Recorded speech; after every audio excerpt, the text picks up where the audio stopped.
One day, this nation will rise up, live out the true meaning of its creed. We hold these truths to be self-evident. In the councils of government, we must guard against the acquisition of unwarranted influence, whether sought or unsought, by the military-industrial complex. The potential for the disastrous rise of misplaced power exists and will persist.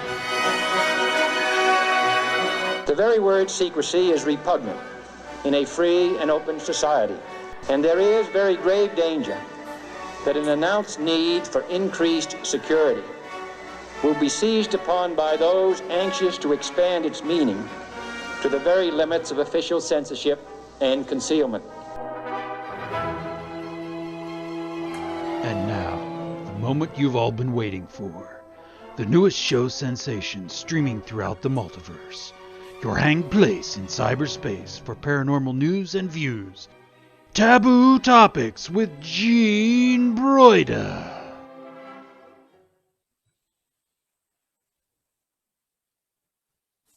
Welcome, everyone, to Taboo Topics with Gene Broida. I'm your host, Gene Broida, also known as Lightworker 111, beaming to you from sea to shining sea across the Americas and the world every Sunday night between 7 and 9 p.m. Eastern Time in the United States on my Taboo Topics YouTube channel and at tabootopics.life/shows and simulcast by the Global Enlightenment Radio Network.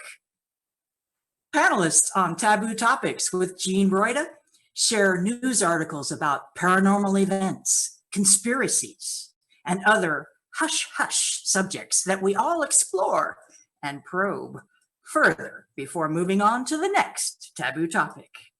On today's show, I am thrilled to introduce my two guest panelists, the inimitable Chip Reichenthal, lifelong, basically, paranormal researcher, and he's an on-air personality to boot. We also have the wonderful Debbie Ziegelmeyer, another longtime paranormal investigator and MUFON leader, Mutual UFO Network. In alphabetical order, Chip Reichenthal, please introduce yourself to our viewers. Well, thank you there, Gene. Great to be with you again. Gene has been on 2 radio shows that I'm on. We've had the honor of having Gene with us, so returning the favor, if you will. Yes, life of 40 years looking into paranormal, afterlife sciences, metaphysics, UFOs, extraterrestrials, that sort of thing.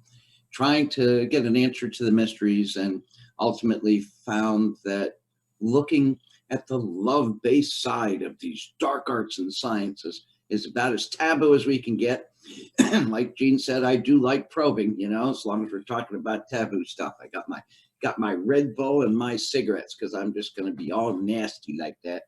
I'm a published author. I have a book called Even the Dead Won't Tell You the Truth. It's kind of a first-person narrative of spirit mediumship, but in the guise of a fictional murder mystery, which is kind of neat. Something you can't find anywhere else and nobody's read. Even the Dead Won't Tell You the Truth. Best book you'll never read. Available on Amazon, Barnes & Noble. And I do host a radio show called Kindness Beyond the Veil. It's on 3 radio networks, including Late Night in the Midlands Radio Network, United Public Radio Network, which is formerly UFO Paranormal Network, and Paranormal Junkyard Radio. It's Monday from 2 to 4 p.m. Eastern on uprntalkradio.com, and Monday 7 to 9 p.m. Eastern on wcetfm.com and paranormaljunkyardradio.com, and on the Paranormal Radio app via TalkStream Live. And I co-host a show Tuesdays and Thursdays from 7 to 9 Eastern. That's a good time slot, isn't it, Gene? Because we're here 7 to 9 Eastern as we speak on a Sunday with her taboo topics. Supernatural Realm. I co-host a show with my friend Tim Roxbury. It's really his show, Supernatural Realm, Tuesdays and Thursdays. WCETFM, paranormaljunkyardradio.com, and on the Paranormal Radio app, and syndicated over to United Public Radio. Boy, that's a full schedule. A mouthful. Well done, sir. Thank you. Thank you, madam. Honored to be here. It's a pleasure to have you. Thank you so much for gracing these hallowed halls. Debbie Ziegelmeyer, what brings you to Taboo Topics with Gene Broida, other than my personal invitation? Tell us about yourself. Oh, you're muted. I'm muted? Debbie, go ahead and start over. I'm sorry, I hadn't muted you during the introduction. My bad. You can do that. Mea culpa. I'm the Missouri MUFON State Director. I'm also a member of the MUFON Business Board of Directors, and the Director of Underwater Research and Recovery. And I also do archiving for MUFON. I'm with the Mars Project, which is we go through our archives, and we've got, oh my gosh, about 9,000 files that we're redacting personal information from, so we can put them on our website. And you'll be able to go back, enter the MUFON.com website, and be able to read files back from some of them the 50s. Some really great information there. And did you want to know what topic what article I had, or not right now, or later on, or? Gene, we got you. As you just we want to know all about you. I know you through the Mutual UFO Network, but astonishingly, many people have not heard of you and your fame. You have a famous family, as far as I know. I do. Oh, my brother. Oh, am I in trouble now? Oh, okay. My brother is Chuck. Your brother's in my book. Oh, my brother is Chuck Zukowski. He was one of the stars of Alien Highway, along with his son Daniel Zukowski. Oh gosh, and I don't remember the other young lady's name. She's not a family member, so. Yeah. Chuck and I have been investigating Roswell, the Roswell incident, literally at Roswell for over 20 years. And he and I guess we started pulling resources back in 2000. We've done 2 archaeology digs. My brother's also, his investigations are the topic of a book by Ben Meserich, 37th Parallel. And then in that book, there's also some mention of me, except they got my name wrong. They've got me listed as Debbie Zukowski, which was my maiden name. I am Debbie Ziegelmeyer. And oh gosh, let's see. I'm also a scuba instructor in what little bit of spare time that I have, along with my son-in-law and my daughter. We teach scuba diving here in Missouri in the summertime. And also, I'm a business owner, small business owner. I manage an RV and boat storage park. You are incredibly awesome, Debbie. A lot. We're not worthy. Maybe you could use some of my Red Bull there, Jeff. Yeah. Oh, yeah, I love Red Bull. All right. And I'm your host, Jean Broida, a lifelong UFO researcher myself, parapsychologist, and also an author. My book and ebook is called Unknown Objects, the Top 10 U.S. UFO Cases. And these top 10 cases, which go chronologically from the end of World War II with the Foo Fighter reports that the servicemen brought back home, through the Phoenix Lights of 1997, will help you understand why you must be crazy not to believe in UFOs and their alien occupants. So I write daily articles for thedailyconspiracy.com and survival.update and several other good magazines online that do require research and shallow and deep dives both. I have a background in computer science with an advanced degree, undergraduate degrees in psychology and education. And all my life, my adult life, I've been a practicing mystic, specializing in tarot cards and astrology. So I'm all over the board. And I'm not the only one, because a growing number of truth seekers and starseeds are waking up in consciousness to question the emotional impact that this sweeping, decades-long official cover-up we've had over every single paranormal topic over 7 decades. What has this had on society? A tremendous impact. And we're living in these remarkable times where never as before, light workers are awakening to these universal truths, and we're finding each other in numbers untold. And everyone here assembled today hopes you out there in viewerland will enjoy tonight's show, depending on where you are in the world and the multiverse, as we shed light in the dark corners of reality as we know it. And so now let's begin talking about taboo topics. And I am happy to lead off the events with an article I happen to have written. This was published in thedailyconspiracy.com, and I'm reproducing it here with kind permission. Thank you very much. This was published a little over a year ago, January 4th, 2019. I'm only going to read part 1 of a 2-parter. The title is Lawsuit Proves Rendlesham UFO Case. And as I say, this is part 1 of part 2. So here we go. This is about Britain's Roswell UFO incident in Rendelsham Forest and a recent claim that nothing extraterrestrial happened there. A paid debunker and self-appointed UFO expert in Britain has just revealed that an anonymous British source told him that no UFO landed in Rendlesham Forest and that all the US military witnesses lied about it. Yet a lawsuit brought by one of the witnesses, a US serviceman, found that his congestive heart failure was the direct result of radioactive poisoning from close contact with a landed UFO, and a medical payout was court ordered. The famous Rendlesham Forest UFO event has been covered extensively by many qualified and credible researchers. There's so much evidence that supports testimony given by multiple eyewitnesses that one has to wonder what or who has prompted the so-called British X-Files expert, Dr. David Clarke, to go public with a classic debunking cover story.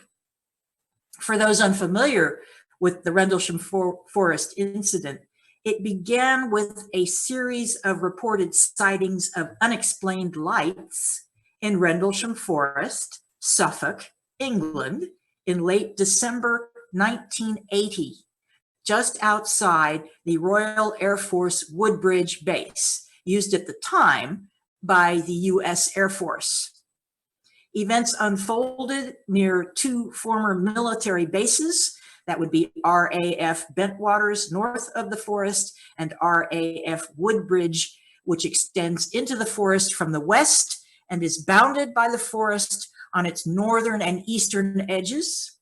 Over the course of 3 nights, from December 26th through December 28th, 1980. U.S. military personnel were stationed at both bases at the time. Wing Commander Colonel Gordon E. Williams was responsible for both bases. Colonel Ted Conrad was base commander, and Lieutenant Colonel Charles I. Halt was his deputy. Halt's first-hand account of his experience leading a team to investigate the strange lights spotted visually and on radar during the second night of sightings are detailed and convincing. Lieutenant Colonel Halt submitted an official military memo with his incredible testimony. At about 3 a.m. on December 26th, a security patrol near the east gate of RAF Woodbridge saw, quote, a strange glowing object, metallic in appearance, with colored lights, unquote. It frenzied nearby farm animals. They saw a landed craft that left, quote, 3 impressions or depressions in the ground that were visible the next day, unquote. Sergeant James Peniston said he walked up to the UFO, touched its warm surface, and copied the numerous symbols on its body. After midnight, 2 nights later, Lieutenant Colonel Halt led several servicemen with radiation detectors back to the same spot. The group of trained observers saw more strange lights. Halt later submitted a tape recording he made on the scene and an affidavit to his commanders in addition to his memo. Quoting again, I believe the objects that I saw at close quarter were extraterrestrial in origin, and that the security services of both the United Kingdom and the United States have attempted, both then and now, to subvert the significance of what occurred at Rendlesham Forest and RAF Bentwaters by the use of well-practiced methods of disinformation. Unquote. Military sources quickly scrambled for logical explanations for the strange lights that darted around the skies near the Bentwaters and Rendlesham RAF bases. They announced that the highly competent servicemen had mistaken a nearby lighthouse for a UFO. Halt disagreed in his affidavit, quote, while in Rendlesham Forest, our security team observed a light that looked like a large eye, red in color, moving through the trees. After a few minutes, this object began dripping something that looked like molten metal. A short while later, it broke into several smaller, white-colored objects which flew away in all directions. Claims by skeptics that this was merely a sweeping beam from a distant lighthouse are unfounded. We could see the unknown light and the lighthouse simultaneously. The latter was 35 to 40 degrees off where all of this was happening, unquote. U.S. Air Force police officer John Burroughs was stationed at Bentwaters and was part of the investigative squad led by Lieutenant Colonel Halt. Both Burroughs and Peniston walked right up to the glowing object that lit up the forest gloom. Burroughs developed congestive heart failure after the incident, which he attributed to radiation poisoning from close proximity to the UFO. A British Ministry of Defense document confirmed this theory.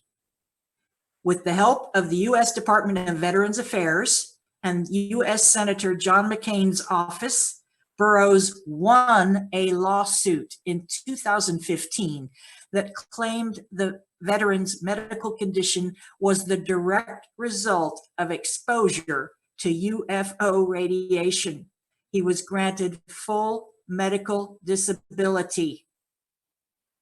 Burroughs issued a press release titled U.S. Government's de facto acknowledgement of the existence of UFOs that underscored the ufological significance of the legal decision. Quote, in January of 2015, after years of exhaustive efforts, the VA settled in full with me. I needed someone to champion my cause, someone not afraid to put themselves at risk to help me. I was lucky. I found two to champion my cause. My attorney, Pat Frasconia, and Senator John McCain and his staff. Through their efforts, I received life-saving heart surgery to replace a badly shredded and anterior mitral valve caused by the UAP radiation, that's the UFO, and a settlement from the DoD, Department of Defense, and VA, Veterans Administration, admitting I was injured in the line of duty in December of 1980, unquote. Now that's the end of part one. And part two explores this British debunker and also talks a little bit more about the legal significance that this lawsuit demonstrates. And what's interesting is that most people have never heard of this.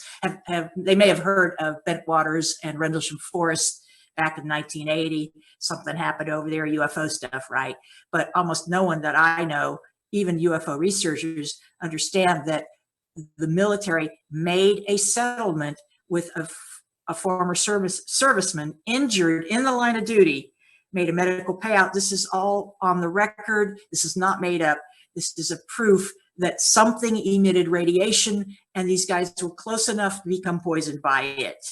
So when I see stories like this, my head just starts to swim a little bit, because we've been drilled and drilled and drilled all my lifetime, certainly. You must be crazy to believe in UFOs. And it's very clear that military governments all over the world understand this is a real, genuine phenomenon. There are real, genuine aliens. We don't necessarily know what they're up to, but they're around. They have advanced technologies that emit radiations that can be harmful to humans at close proximity.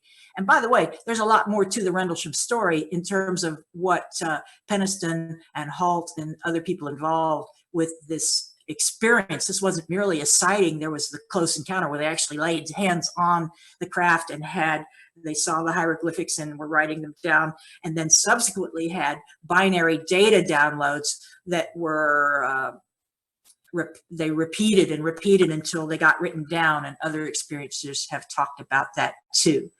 So at this point, I'd like to open our round table and see what my esteemed guests, Debbie Ziegelmeyer and Chip Reichenthal, have to think about Rendlesham, government cover-ups, military service people hurt investigating or around UFOs who have trouble getting medical payouts because this phenomenon supposedly doesn't exist. Just take it away. What do you think?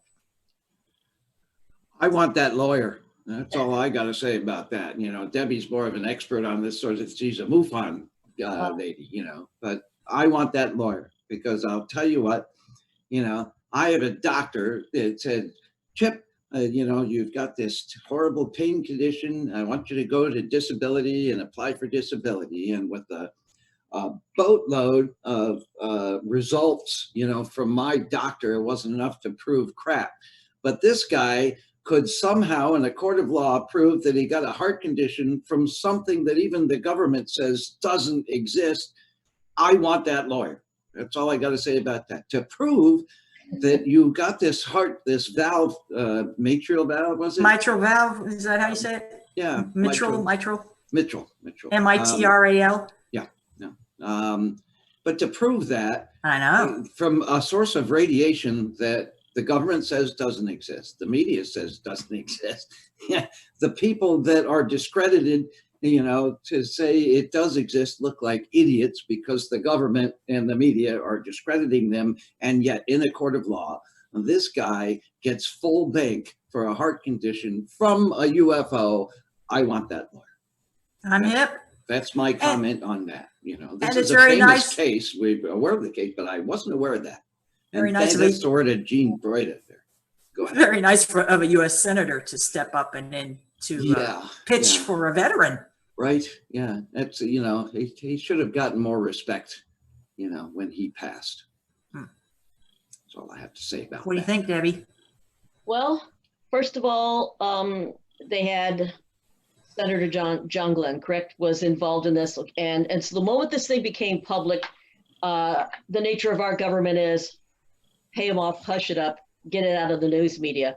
He could have drugged this on and on in court, and it was better off to just go on ahead. If I met Lou Elizondo, he came to one of our board meetings. He spoke. Lou was the CIA agent, former CIA agent, who's has a TV show out now, and I think we're going more and more in the direction of some type of disclosure. Our government is starting to admit a lot, especially with the president coming out saying we have a space force, which by the way, we've had since 1952, that Eisenhower established. We just admitted to the fact. And if you want to find books on it, go online, our government books, a government book website, and they have old manuals that you can buy, and they're selling for next to nothing. As far as that, yeah, he had a heart condition. He's a veteran. You have a senator involved. Sure. And as far as the incident not happening, there's so much evidence, so many books out.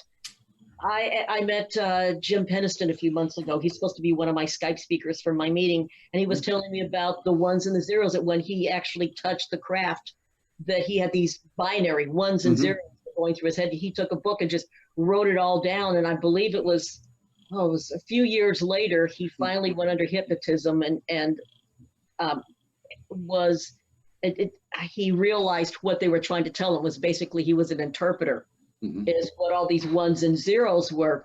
So there's so much documentation on this. And the interpreter, by the way, is supposedly they came from the future, that they're taking, they need something from us to regenerate the future, us in the future.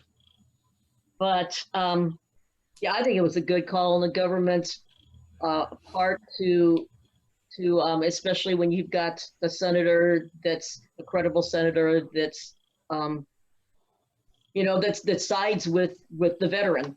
And it's about time somebody stood up for our veterans. So yes. Yeah. Amen to that. Yeah.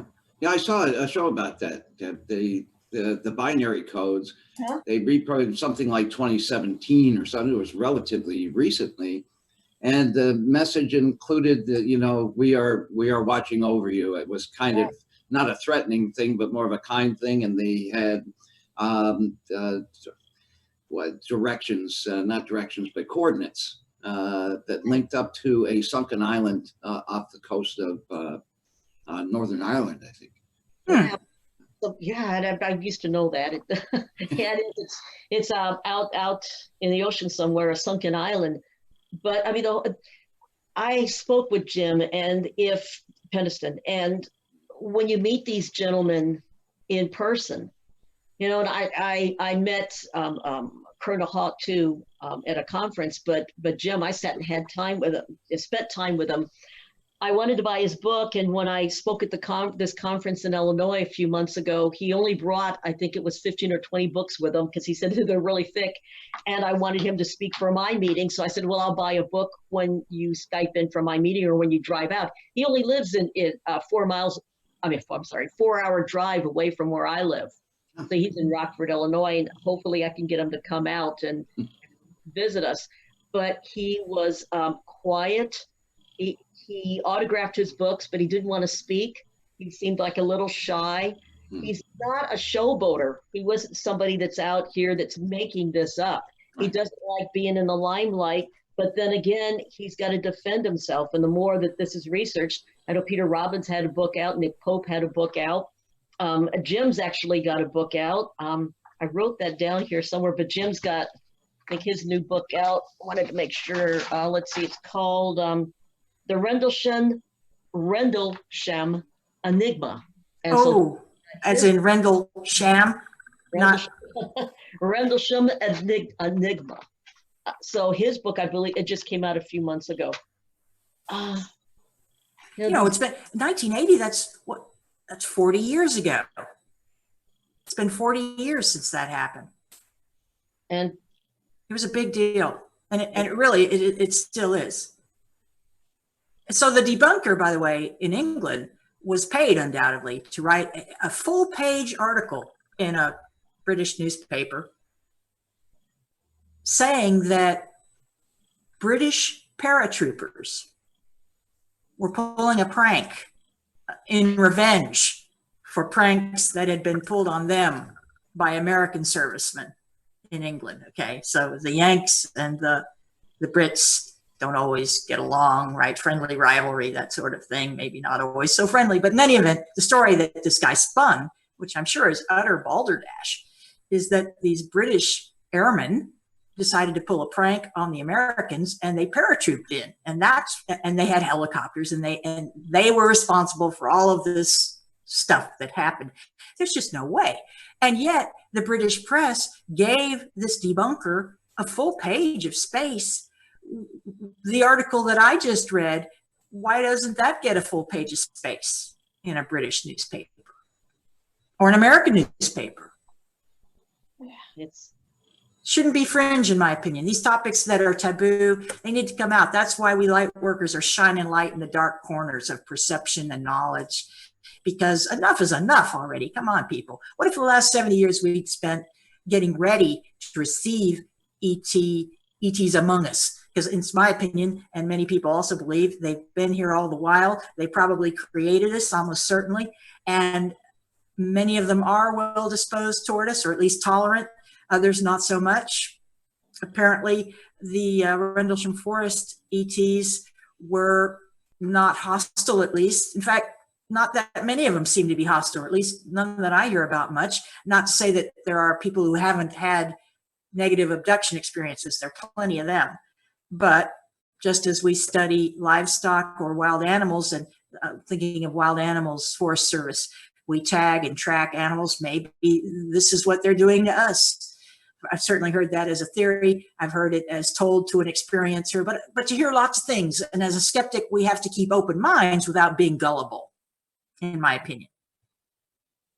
But I'm thrilled, Debbie, that you're meeting all these people, and I hope someday I can meet them too, because if you want the true story, you go to the source, right? Well, and like Stanton Friedman, bless his heart, like he used to say, he said the Undertaker is catching up with everybody. Especially with Roswell. It's been 70 years. And little by little by little, all the witnesses from that are dying off. That's a shame. I was writing about Cape Girardeau in Missouri, 1941 UFO crash, one of the first known or that leaked to the public in the United States. And at the time, it was pretty clear that the U.S. military was not adept at getting to the scene and getting everything cleaned up, and they were setting new protocols about all this. But it's just been so long that it's been lie, and cover up, and now the government would have egg on its face to admit 70 years of lies. It's probably not going to happen. As Debbie pointed out, we've had this. There's a branch of the Air Force that's been working with NASA all along. We've been sending people to the moon. NASA gets very high profile, but the Space Command of the U.S. Air Force didn't ever get much publicity that I ever heard all my life. And yet now they have evolved into the new American sixth branch of the military, the Space Force. And people active in the Air Force Space Command were just segued into the new Space Force. This is all happening steadily. And a lot of people are writing about, will Trump be the UFO disclosure president? It's a nice pipe dream, but I doubt it. I don't think the powers that control the U.S. government will ever allow a candid disclosure. But people are finding out on their own. And Lou Alessandra, he was the one who disclosed the Tic Tac event, wasn't he? Well, kind of. He that was released, but he's the one that's pretty much been on TV explaining it. I think he's been on just about everybody's TV show explaining it. Right. And do you think he's legitimate? Yeah, I met him. He's a pretty cool. He's a great guy. I don't know. He seems smart. I didn't say seems smart. He is smart. He's very intelligent. He presents himself as just one of the good old boys. We got in a conversation about our Jeeps. He doesn't dress the part of a scientist, but when you talk to him, the man's brilliant. He, he was a speaker, I do believe it was 2017 at the MUFON Symposium for our banquet. And he just started spouting figures. I mean, somebody was asking him something and just off the top of his head, mathematical figures and theories. And I mean, the man is really brilliant. And I think he's a good asset to us in ufology to have somebody out there up front. You know, CIA is always going to be CIA, but at least they're making a beginning. You've got to start someplace. And I appreciate the fact that he's coming out, that our government is finally admitting, okay, we've got these 3, I think it's 5 tapes so far, 3 that have been released. And I think there's another couple ones that are coming. But at least there's somebody out there. They're admitting, yes, there is something. They're letting our Navy and now our Navy and I guess Air Force now are both, they are allowed to report something that's on an unknown, unidentified craft. Whether or not they're going to keep making it public is yet to be seen, but at least what a lot of us have been doing for the past 20, 30, 40, 50, 60, 70 years since Roswell, trying to get the truth out. At least it's verifying some of what we've known all along. But there's been people from other worlds visiting us for centuries. You go back to the Sumerians. I mean, this has been going on for 3,000-4,000 years. You know, look at some of the stuff that's written on pictoglyphs, and it's out there. Oh, it is. I write a lot about the Anunnaki and human origin. It's a passion of mine, because when I was in school, I knew that the way that the teachers were told to teach history and human origin was just wrong. The people who built the pyramids did not have a primitive mentality. They couldn't have done that with a primitive mentality. And yet we were supposed to believe they were pounding the earth with sticks. Thinking about Monty Python. And that's actually a quote from some ancient, English text about how the peasants did. But point being that, yes, there's been this consistent denial. And people who've done no research at all on UFOs will tell you, I don't believe in them. Well, I don't believe in them either. I know my government knows they exist. I keep beating this drum because this is the way to get conversations going. It's not about belief. It's about proof. And proof can be a document by the CIA, the FBI, some other alphabet letter organization in the federal government, talking in a meeting that's classified about aerial phenomena, UAPs, unidentified aerial phenomena, UFOs, flying saucers. We got it a lot in the media now. I'm talking about popular culture, movies and TV shows. This is a huge trendy subject now, and thankfully, but the official posturing of the United States now seems to be the craft are real enough, but the occupants, nah. That any triangle craft or craft capable of maneuvers where it's flying along and all of a sudden it does a right angle, it just stops, and this kind of thing, as opposed to curves and what a conventional aircraft can do. This is the real deal, and now the servicemen can at least vent their spleens, as it were. Because imagine the psychological pressure of knowing what you saw and being prohibited from talking about it. And that's why people are doing deathbed confessions too. Witnesses are saying, look, I couldn't talk about it before now, but I'm in my final hours. I might as well confess because the American public has the right to know. Well, Don't they, Chip?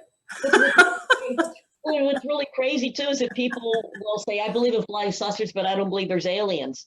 And so I'll say, well, Yeah. okay, so who built the flying saucer? Well, I don't know, but it's being run by remote control. Well, who's got the remote control? I mean, they can't wrap their brain around that there's somebody else besides human beings. It's go to a very, very dark area, out in the middle of nowhere on a new moon and look up at the sky and try and tell yourself and make yourself believe that we're the only ones in this whole massive, and that's just our solar system, I mean, just massive universe. And we're it? I don't think so. What bemuses me is math geeks who show statistically the improbability of being alone in the universes when we have, I mean, there's nothing wrong with that, but you look at a lot of first person testimony saying, hey, I worked with them. I went to work, I was a contractor on a black op, and I show up my first day and there's a guy of lieutenant grade, basically, I have to take orders from him and he's not from around here. At first it's very upsetting, but it's your job. This is your colleague, and everybody says you get used to it. I guess if you didn't get used to it, you wouldn't be long with the job, right? But they've signed a contract, the money's good, they want to finish it. It's all highly compartmentalized, and nobody's talking because they sign papers that say if you talk, your life is in peril, your career is in peril, maybe your credit, your identity is in peril, and your family is in peril. So there's people are like, where's the proof? There's plenty of proof if you know where to look for it. And the CIA is releasing proof, thousands and thousands of documents. Wasn't it in 1979 when Burroughs joined the military and they couldn't find his records? It was 1982. They couldn't go back. That was why the lawsuit. They had to go back and actually say, okay, now we've got your records that you were in the military in 82, that you weren't in the military in 80. And he goes, I was in the military in 79. But they did finally admit that he was in the military, but they still won't go back and release those records. They still kept that secret. Wow. So, yeah, they can erase you just snap of a finger. Oh yeah, they can. Wasn't it Bob Lazar who was erased as well? Bob Lazar, Stanton Friedman did find his name in a phone book in Nevada. And he said, well, let me keep that in my gray file. But yeah, he was pretty much erased. And then now, Is this the gray file? Yeah. Well, he had a separate file. But now everything that Bob Lazar was telling us about, now we've got, it's all coming, it's out there now. It's out in the public. Chip, you're familiar with Bob Lazar, aren't you? No, actually. I mean, I've heard the name. I haven't met him. Yeah, so. he says he worked wasn't it Area 51 basically, or somewhere like Dreamland, somewhere where they stash UFOs, crashed UFOs, and want to reverse engineer them. And he was led down a series of hangars at this top secret base after being flown in hush hush with other contractors. He was led to something like 8 hangars in a row, and he ended up working on one specific craft he called the sports model, or the Sportster, as I recall. And he could draw this thing. He got back into the public eye about a year ago, and he can draw these designs like a drafter. He's done this so many times. He's so practiced, and his hand is so sure. Personally, I can't draw a stick figure, but this guy is impeccable engineering schematics, basically, and he's drawing this thing as he's talking. He's done this so many times. What he says and the way he says it ring true to me. And he also says, I really don't care if you believe me or not. This is my truth, and I'm presenting it to you. Take it or leave it. Yeah. I tend to take it.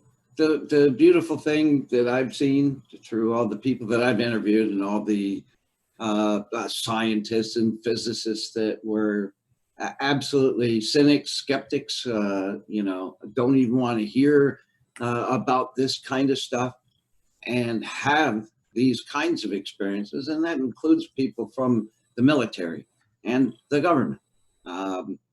suddenly are born again to become some of the most eloquent speakers on these topics that you could possibly ask for and imagine. Worked a lot of events through the years, and even though mostly paranormal, you get people coming up to you and sharing their stories with you about the UFO sightings or ET contact.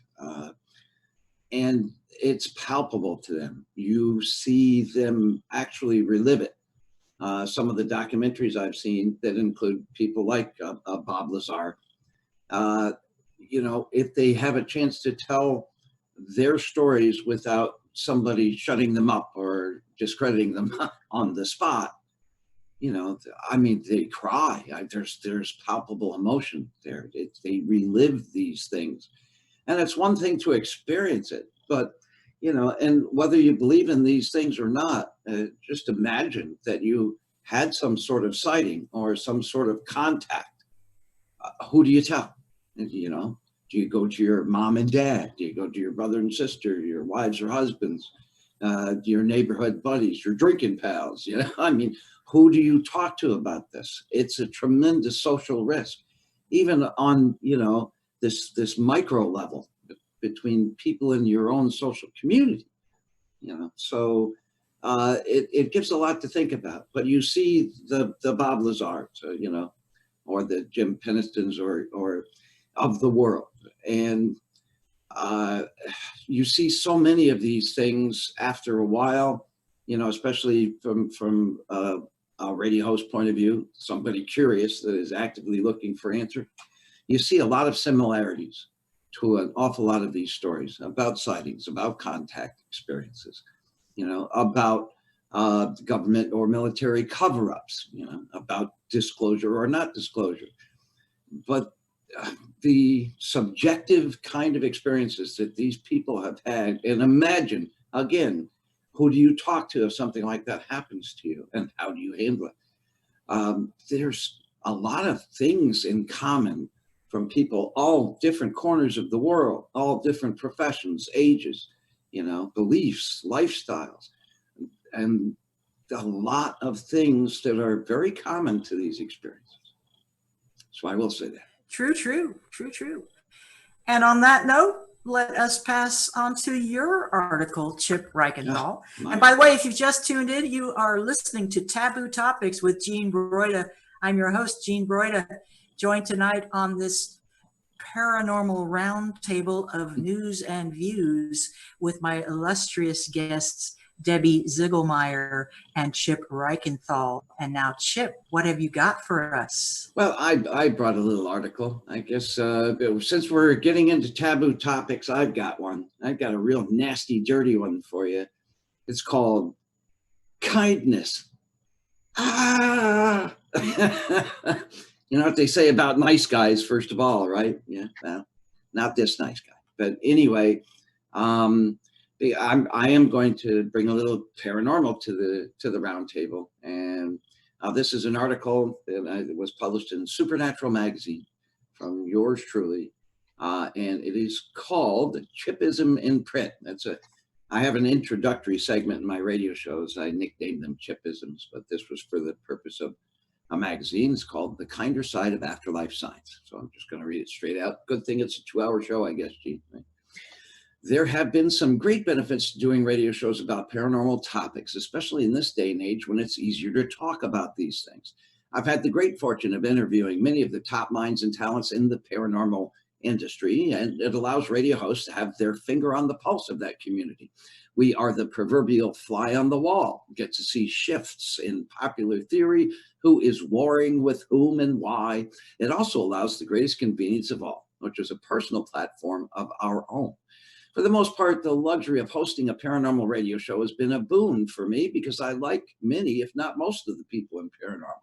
The luxury then is that if I do my job well, I can be the one they call upon if they have something to promote. Even more so if it's something of personal importance to them, a new theory of theirs, or progress on an existing theory of theirs, perhaps a pet project they have, or really great news, where good things happen for good people. You see folks who went from little to no recognition to stardom. See the little guy have his day or the little lady have hers, or has an audience with their heroes. Perhaps someone has their work recognized. And sometimes you see the opposite, when they lose the brass ring, even though they were great at what they did.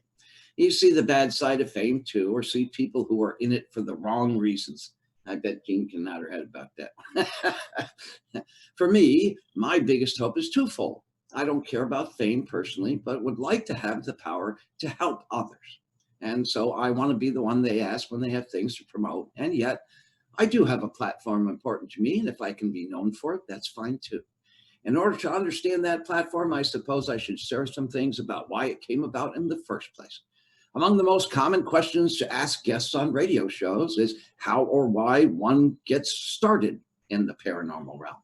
Most people in the realm truly come into it from a place of fear. Someone or something grabbed them or called out their name or tried pushing them down a flight of stairs. If not them, somebody they knew or loved.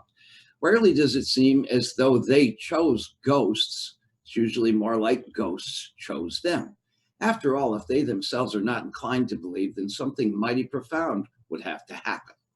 There is something that goes through you when you see stuff move across a room on its own. It changes you, changes the way you look at the world. It's nothing like what your parents told you, or teachers, friends, church leaders. I came into the realm from a loving place, and it has had tremendous impact on my outlook. It was my best friend who brought me into the realm, yet not the way most best friends would. I know people who joined a paranormal team because their buddies got them to join, but that's not the thing here. My best friend came to me at the moment of his death, and let's just say that got my curiosity going.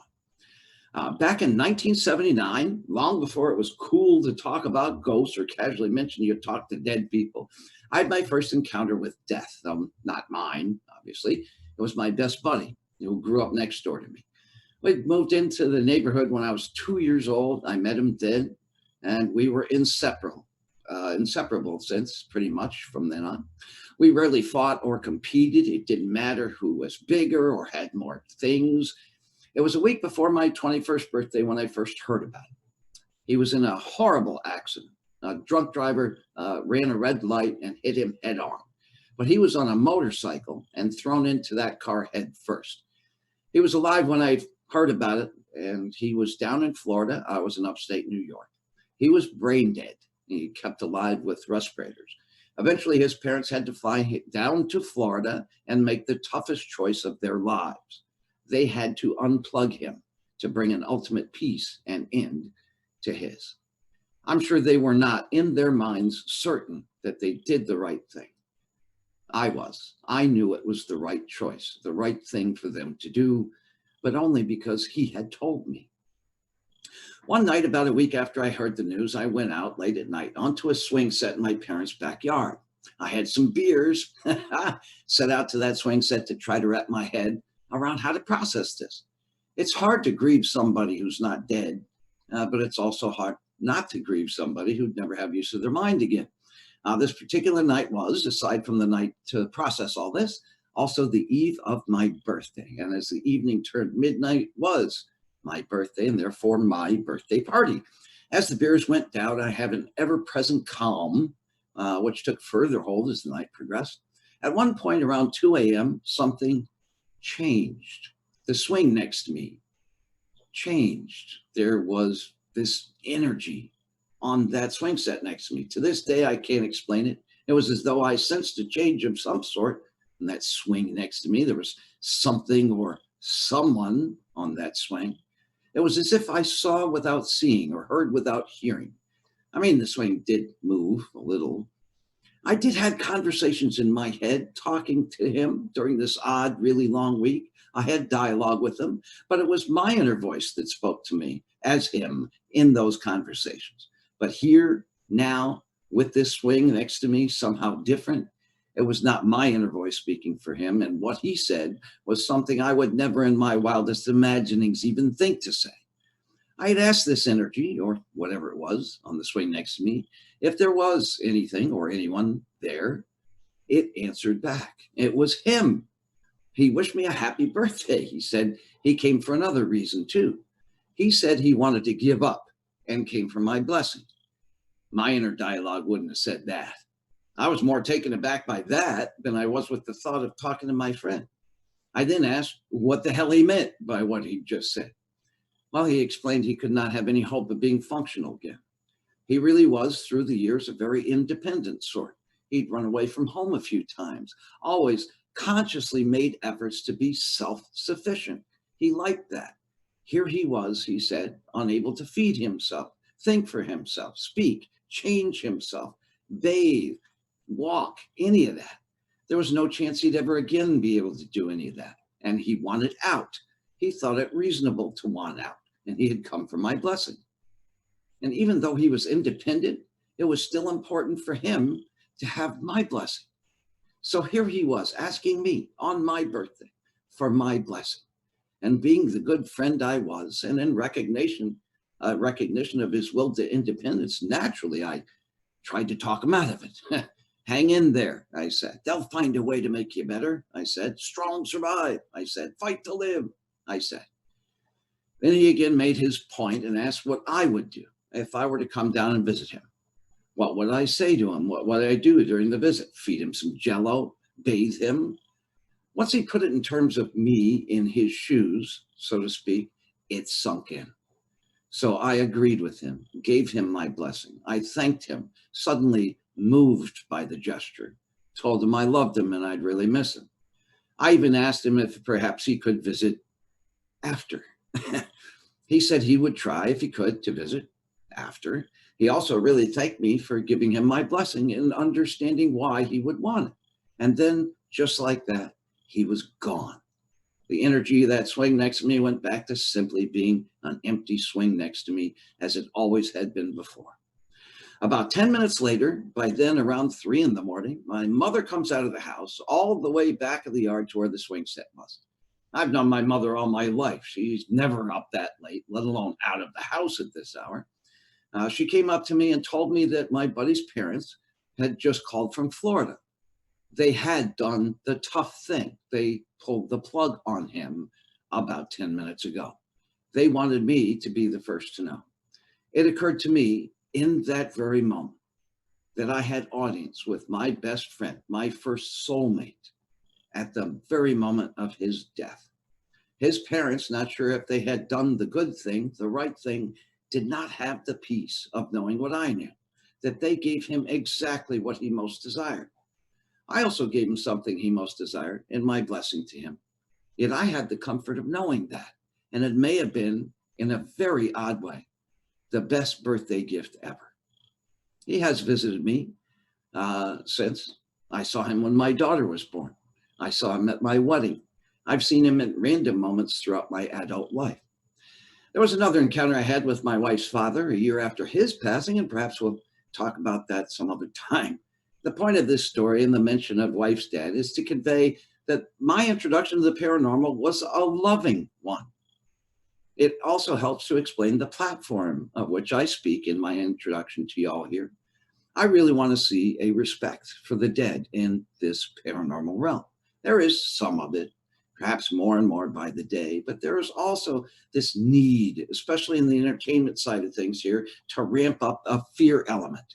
It's good for ratings. In movies about ghosts, it's imperative to have a fear element. Since TV shows are somewhat of a transition from movies and dealing with ghosts or spirits or discarnates, it almost requires there to be some fear involved. It is an unknown, after all. We don't know what ghosts really are, if they really are anything, and we fear the unknown. In some circles, it's almost law to think that there are invisible things lurking about them. There must be evil in them. Just because we cannot see these energies, there must be there to jam us up, scare us, taunt us, and make our lives miserable. There are demonologists, exorcists, people who specialize in malevolent hauntings, churches that insist any energy representing an afterlife is evil or sinful and very least unnatural. There are investigators that purposely taunt energies thought ghosts. And if it happens on TV, the ratings go up. And who am I to say that all these people are wrong? Naturally, I don't know any better than anyone else.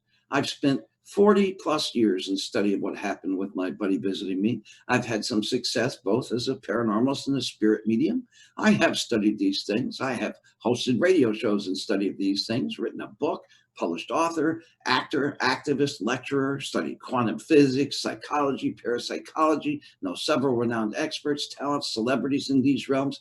But in truth, I know no more than anyone else except to ask this. If you do want to do paranormal research or investigations, or know others that do, if you know or own property thought to have paranormal energy, or ever come into any type of contact with anything you think could be a ghost or ghostly presence, then please treat it with respect. Think that perhaps these were people who lived lives, loved others, and gained wisdom. Think that perhaps they're worthy of the same kind of respect we hope to be granted as people. Treat them as you would want to be treated. If you know of any spirit mediums or psychics, perhaps see if these people in their practice deal in kind and loving ways.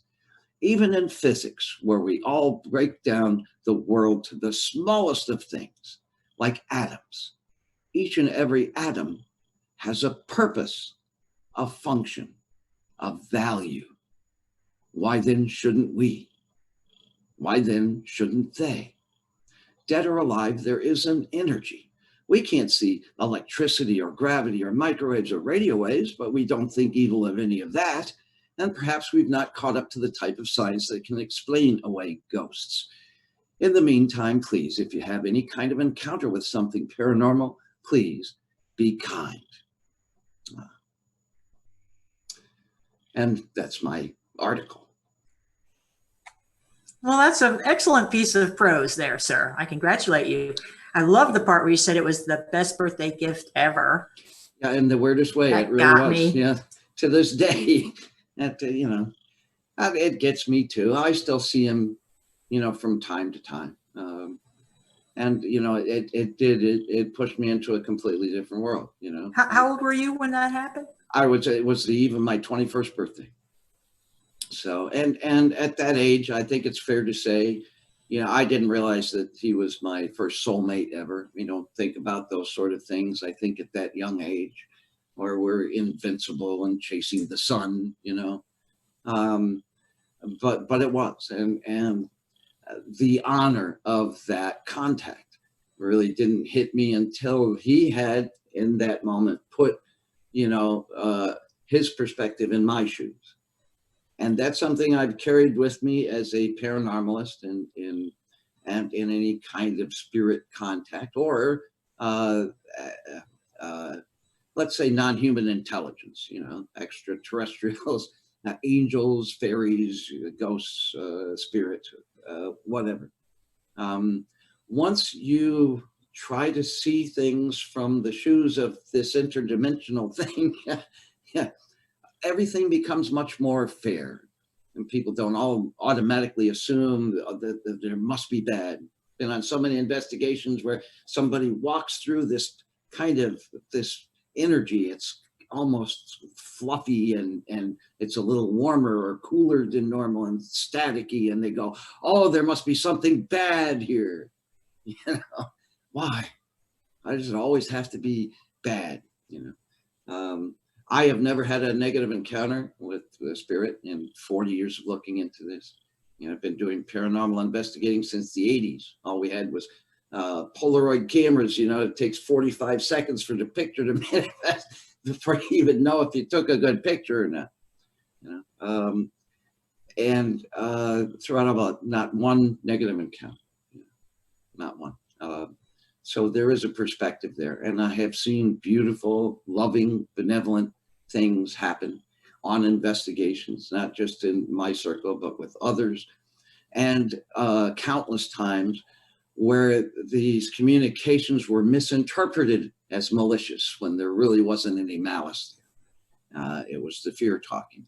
And like anything that you investigate, Gene, if you look through things with a lens of fascination rather than a lens of fear, there's an infinite amount of information you can see from that visage. And some people think that because of that, ETs approach children because children don't have this rigid belief system that you must be crazy, blah, blah, blah, blah.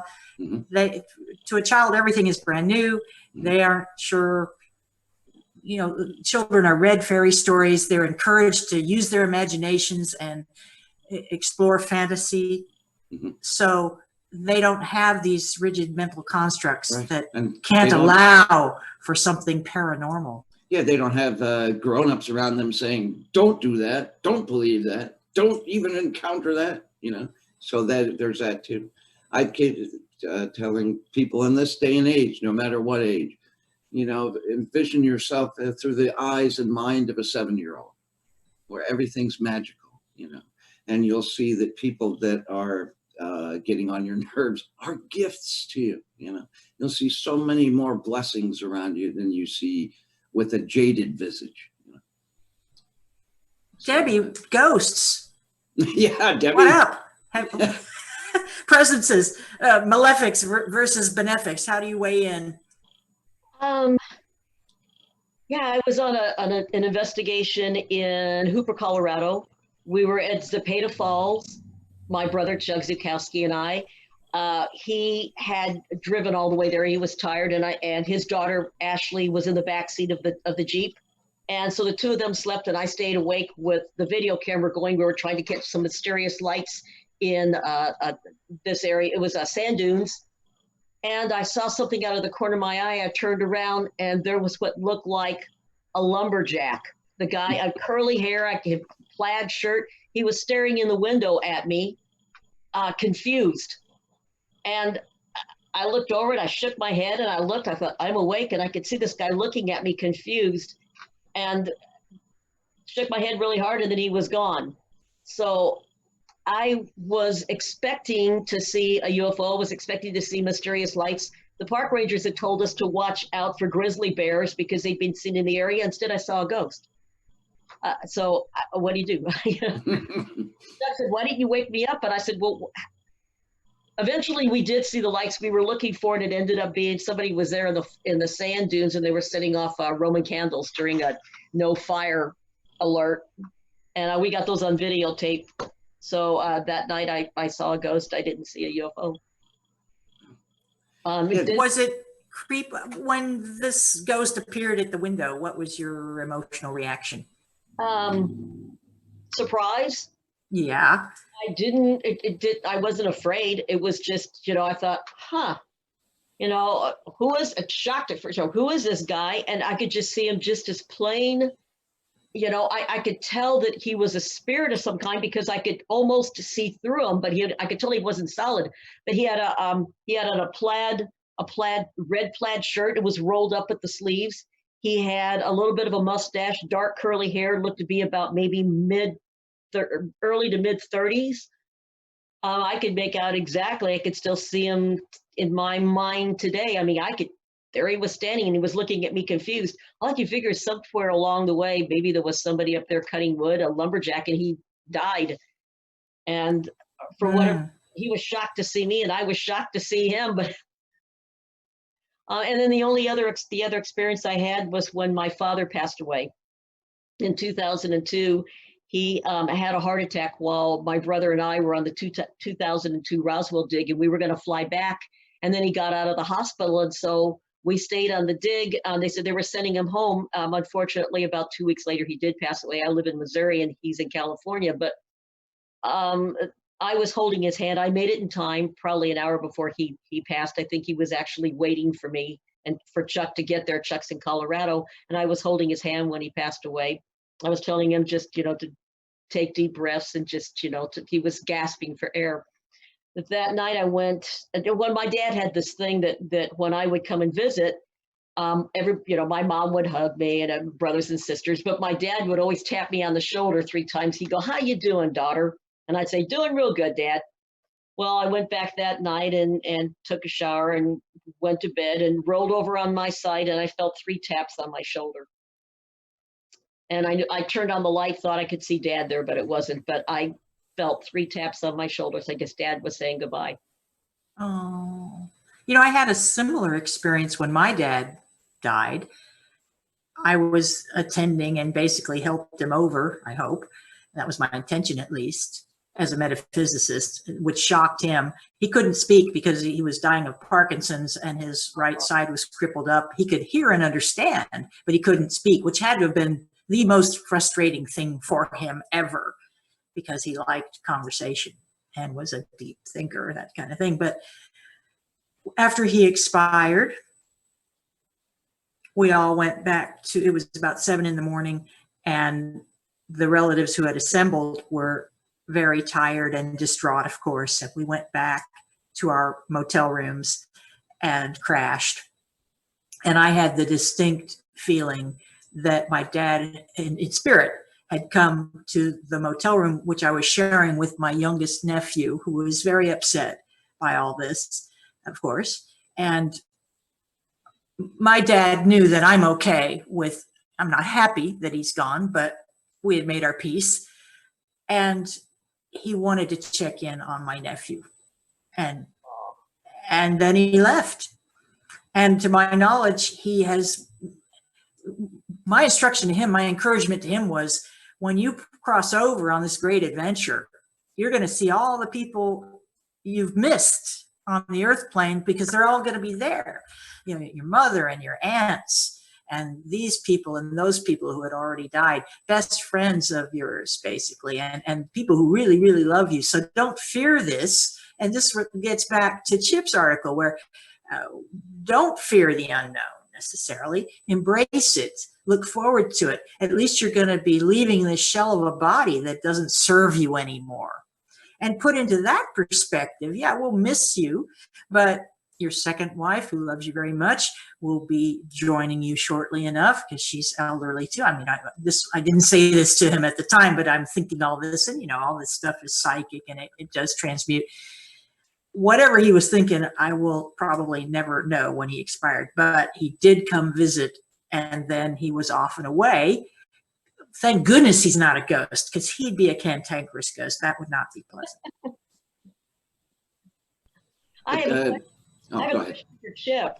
Yeah. Chip, when your friend passed away and you had that experience, did that give you a different perspective on life and, I mean, death? I mean, your article, it said it kind of did, but I imagine before that, maybe being a kid, you didn't have that much fear of death. But I know after the experience with my dad, I don't have a fear of death anymore, because I know there is something beyond. And we all hope for that.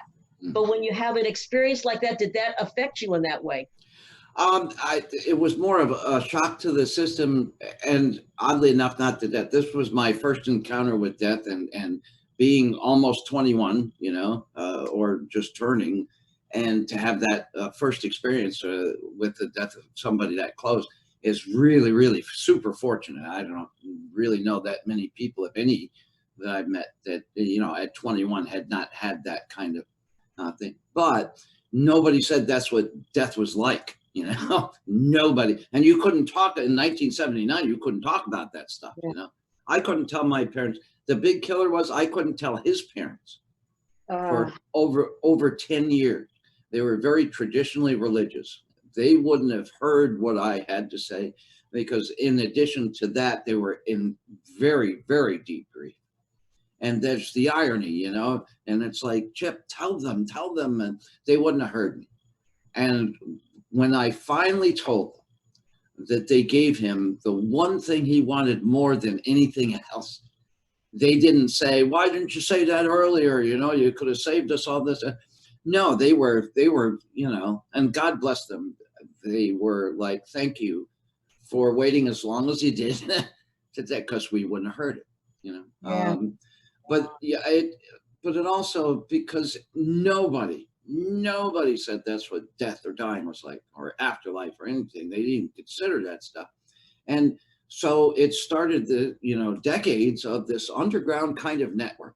You find spirit mediums, people that talk to the dead, but they couldn't talk about that stuff out loud. They didn't want anybody to know that's what they were doing, you know, aside from circus fairs or something where they dress in these elaborate, you know, Karnak the Magnificent type bells, books, and candles thing where, you know, I mean, the outfit is doing more talking than the psychic themselves. No, you know, don't tell anybody this, you know. So it was this really on my own, this underground network of stuff. And if there were paranormalists, they were in big cities and untouchable, and they didn't want to talk to you. They didn't want to hear from you. So yeah, this was a kind of a tough thing. But what I have learned over the years, two things. I wanted to comment on your lumberjack, because it's odd that you marked that he had the confused look, because a lot of times when I've seen spirit, not apparitions per se, but spirit, when and it has, I don't know what it is, timing or lighting or magnetic frequency, or being exceptional or what. But when you do see them, oftentimes I've seen the confused expressions on their faces too. And I found over the year, there was a time period of about 7 years through this 40-year path when I did have the ability to see and speak to dead people. And I didn't expect that. That's for a whole other day altogether. But in my 40 years, what I have learned, one thing with regard to the confused look, is a lot of these spirits don't know they're dead.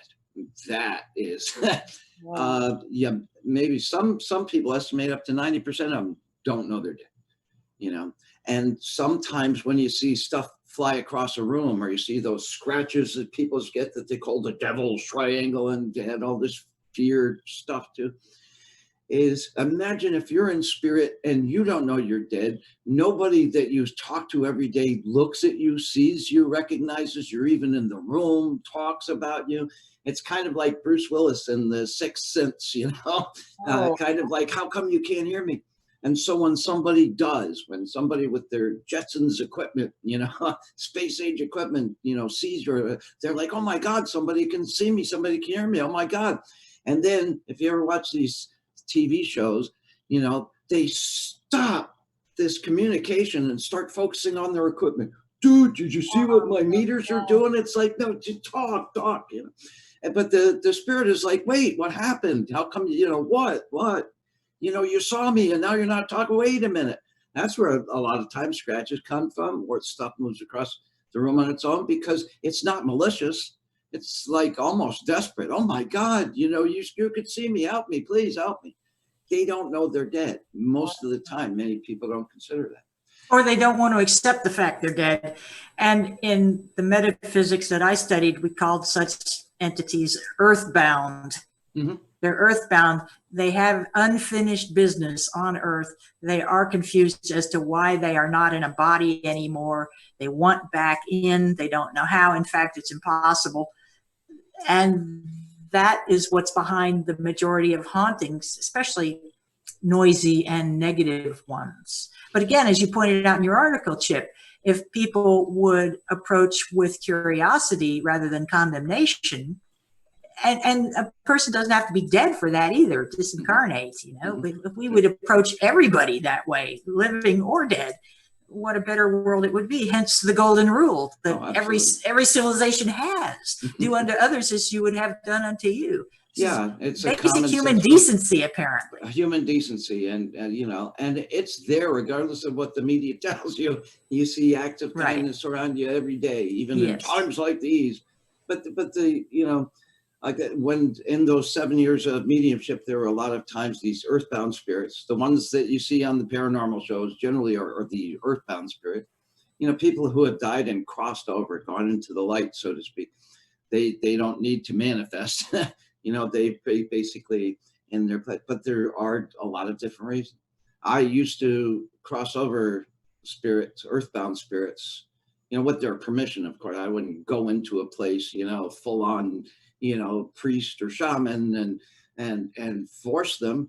No, I would consult with them. So oftentimes people were suicides, and they absolutely stringently believed that they broke God's law, so they weren't eligible for the light. Okay. And there was a process to that. We talked about the Council of Nicaea in 350 AD with Roman Emperor Constantine, and how some of these things that made it into the newer books were political. And I'm not going to go into that in detail. But there are things that, and that's the thing about suicide. You watch murder shows or suicides. It's a single moment that you can never take back again. whether it's a murder or suicide. One single moment. What you elect to do in that moment is irretrievable. You can't change that. You broke the egg, you can't unbreak the egg. Talk about an entropy, and a metaphysical law of entropy there. But there are ways to find light regardless. And I just wanted to remark something else about Debbie and you with the stories of your father. There are things that we call affirmations that are extremely common, but people just aren't aware of. These are sounds, smells, signs. Signs, that's so metaphysical. Sometimes if you really are missing someone near and dear to you that you lost, and you're thinking about them and thinking about them, if you find a feather on the ground or a penny just out of place, or if you see certain patterns, 2:22 every time you look at the clock, or 11:11, smells that can only remind you of them. My wife's dad was smoked a pipe. He had these burgundy cherry tobacco, so it wasn't just a pipe smoke, it was burgundy cherry pipe tobacco that my wife and I could smell, years after he passed, and like wafting around little pockets of the room, and you smell that, you go, that's Dad, Aunt Judy, it was baked goods, but the chocolate chip cookies, just the way that she baked them. So there are these affirmations that arrive. And if you are aware of them, then it's more than likely you'll see them. It's a beautiful part of the grieving process is answers. But the answers are there if you look. Just wanted to say that. That was a really splendid article, and you brought an interesting point of view that we don't get very often, which is not a Pollyanna point of view. You're not saying that every paranormal phenomenon is positive, but what you are saying is that to sell newspapers and get eyeballs on video, people tend to sensationalize, and we are seeing that going on to some extent in current events. I don't want to segue in that direction. I do want to segue into Debbie's article. Yep, because like I can't wait to hear. Well, I can wait. I don't have to wait very long, I hope. Debbie Ziegelmeyer is with us on Taboo Topics with Gene Broida. It's our March 22nd edition. We have Chip Reichenthal as well. Thank you for tuning in. Debbie, what are you going to bring to Taboo Topics today? Well, since you were talking about Rendelsham being the, I guess the European or the English Roswell, and I've spent so much time at Roswell, I gave up counting how many times I'd been there when I hit 20. So, and this has been since 2001, I believe. So I was gonna read a real quick article by T.J. Keller, which was in the MUFON Journal back in November of 2018, a decade after Roswell, because a lot of people get Roswell confused. When I went on TV briefly during the whole Area 51 thing, and told people here locally on the local news at 8 in the morning, do not go to Area 51. That's not a good thing. Don't try and crash the gate. And people were saying, well, Area 51 is at Roswell. No, Roswell is Roswell, New Mexico. Area 51 is in Nevada. It's two totally separate events, two totally separate places, but just a quick background then of what Roswell was. This is a decade after Roswell. According to recent accounts, there were 2, possibly 3 ETs, extraterrestrial intelligence craft, that crashed in the general vicinity of Roswell, St. Augustine, New Mexico in July 1947. They were brought down, according to various reports, by one or more radar stations located near the Four Corners area of New Mexico, Utah, Nevada, Colorado intersect. This is near the town of Aztec, New Mexico. Based on testimony, American radar technology at the time interfered with ET navigation systems and caused the crashes. Shortly thereafter, Glenn Dennis, the mortician from Ballard's funeral home in Roswell, was informed that there needed to be, there'd been a military aircraft crash. He proceeded to Roswell Army Air Force Base to perform his contracted work. Therefore, he was informally told by an RAAF, Roswell Army Air Force Base, nurse to leave immediately due to the ongoing recovery and examination of deceased ETs. Later, he met the nurse at a restaurant and explained the urgency and drew a sketch of the ET. The nurse drew a sketch of the ET beings that had been recovered and autopsied.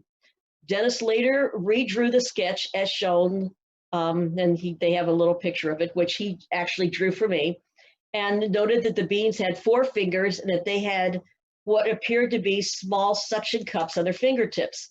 2 days after the Roswell crash, Sunday, July 6th, Major Philip Corsell was stationed at Fort Riley, Kansas, and doing his normal inspections of the base that night, he encountered Master Sergeant Bill Brown, a bowling team colleague who alerted him to a cargo shipment from Fort Bliss, Texas, on its way to Wright Field in Ohio. Ultimately, it was shipped to Walter Reed Hospital. Normally, cargo went from Wright Field to Fort Bliss. Upon inspecting a previous open container in the veterinary building, Corsell saw a glass container containing thick, light blue liquid. It was a coffin, in Corsell's own words. It was a 4-foot human-shaped figure with arms, bizarre-looking 6-fingered hands.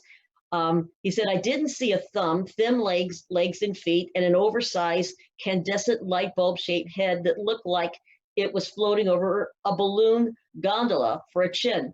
I know I must have cringed at first, but then I had the urge to pull off the top of the liquid container and touch the pale gray skin. But I couldn't tell whether or not it was skin because it looked like very thin one-piece head-to-toe fabric covering the creature's flesh. So this was an article that he just told about how there were actually beings that were that had crashed. The reason that I read that article was because, yes, there were beings. I spoke to a lot of people in the Roswell area. Don Schmidt, the lead investigator, is a good friend of mine. He's investigated over 150 witnesses. I've been in the hangar and had a gentleman who called himself Eli. Eli said this is where it's Hangar 84 in Roswell, which the airport is now opened up to commercial airlines. I flew American Airline in out of there. But he said this is where the debris was, and there were 3 beings, and they were laying up against the wall over there in that direction. So yes, we do know that there were actual beings that were recovered. And in fact, Glenn Dennis, I became friends with Glenn Dennis. Let's see, I'm not sure. He hasn't been around the museum, and I'm not sure if he hasn't passed. I haven't talked to Glenn in quite a while. But he was the mortician at the Ballard Ballard funeral home. And Glenn Dennis took me in his office back in, I believe it was 2002, and told me the same story about how the nurse, he called her Nurse Self, had described to him the beings that she'd seen. She opened the door and they were examining this being there on the base, and it had suction cup fingers. And he drew the fingers, he drew the head, and he said, and this is what she did. And he said she took the napkin she drew it on, she lit a match to it and put it in a glass of water. Now, he personally told me that. I also talked to Walter Hott. Walter Hott also was a friend before he passed away. And he also told me of how Colonel Blanchard had told him to go on ahead and release this information to Frank Joyce there at the radio station. And I also became very good friends with Jesse Marcel Jr. Jesse said that he was 11 years old, and Jesse Marcel Sr. had come home and at about 1 a.m. and woke him up and said, we found pieces of debris. You need to see this. And you probably can't see it real well, but this is a little replica that Jesse made. He only made about, I think it was 100 of them that he sold, and it's got the little symbols on it. His dad gave him that to keep, and then the next day he had to come and take it back. He said, Dad said, we're not to say anything. He said he sat, these 2 officers came, sat him and his mom down. He said, I was 11 years old, and they said, you're a military family. You're not allowed to say anything. You have to keep this quiet. And that was kind of the end of it. So yes, there was a crash. Yes, there were deceased beings from another world. And yes, there's been a cover-up. And had it not been for, I believe it was 1978, when Stanton Friedman received the information. He was on a talk show and someone called in and said, did you know about Roswell? And he was able to contact Jesse Marcel Sr. and interview him, that if it had not been for Stanton Friedman, who just recently, well, I guess he passed away, gosh, was it been April or May of last year We're coming up on the 1-year anniversary. yeah, had it not been for Stanton Friedman, we never would know the details and how much actually went on there in the cover-up of Roswell. Wasn't that nurse disappeared like we were talking about earlier in the show? Yeah, well, supposedly. But what I found out later through research was that no, she didn't disappear, that Glenn had made up the name and said Nurse Self. And they had said that she had flown to, they were going to fly her out of the country someplace, and that the plane had gone down and she was killed. But what I found out years later was that she never left town, that she went ahead, she stayed there on the base. He kept her name secret. And they made up the story about her leaving town and being killed in a plane accident and a plane crash, and that she was still there for years later. She was still in the Roswell area, so that she didn't leave. He was protecting her identity for telling. He also told me the story about how when he showed up on the base, because he said, well, I thought I heard about all this, and he said, and I went down there, and he said they called and they wanted hermetically sealed child-sized coffins. He thought, oh my gosh, a plane has gone down, a military plane, children were killed.